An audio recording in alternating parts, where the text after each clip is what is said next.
కాళేశ్వరం ప్రాజెక్టుకి 1,00,000 కోట్లు ఖర్చు చేస్తే 1,00,000 ఎకరాలకు కూడా నీళ్లు ఇవ్వకుండా అది కూలిపోయిందన్నారు ఉత్తమ్. మంత్రికి కౌంటర్ ఇచ్చారు మాజీ ఎమ్మెల్యే పెద్ది సుదర్శన్ రెడ్డి.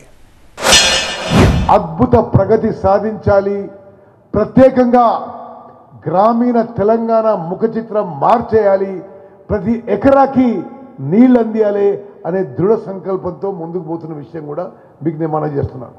ఆ యొక్క సంకల్పంతోనే ఒక్కొక్క ప్రాజెక్టుకి రివ్యూ చేసుకుంటూ ఒక కార్యాచరణ చేసుకుంటూ ముందుకు పోతున్నాం.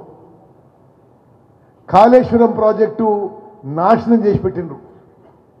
1,00,000 కోట్లు ఖర్చు పెట్టి 1,00,000 ఎకరాలు కొత్త ఆర్కట్ కూడా లేకుండా కట్టిన బ్యారేజ్ కూలిపోయింది. కాళేశ్వరం అంటే 1,00,000 కోట్లు పెడితే కూలిపోయిందంటవా? నిన్న సిగ్గు శరం లేదు. ఓ దిక్కు కమిషన్, ఒక అత్యున్నతమైనటువంటి స్వయం ప్రతిపత్తి గల ఒక కమిషన్, దానిపైన విచారణ పనిలో ఉన్నది. మీ ఆ విచారణ ముగియలేదు, కమిషన్ రిపోర్ట్ రాలేదు, సంబంధిత మంత్రిగా ఉంటావు, పిచ్చి మాటలు రోడ్ల మీద రోడ్డు మాట్లాడినటువంటి మాటలు మాట్లాడతావా? ఇదేనా మీ అనుభవం? ఓ పిసిసి అధ్యక్షునిగా పనిచేసినావు, సీనియర్ మంత్రి అంటావు.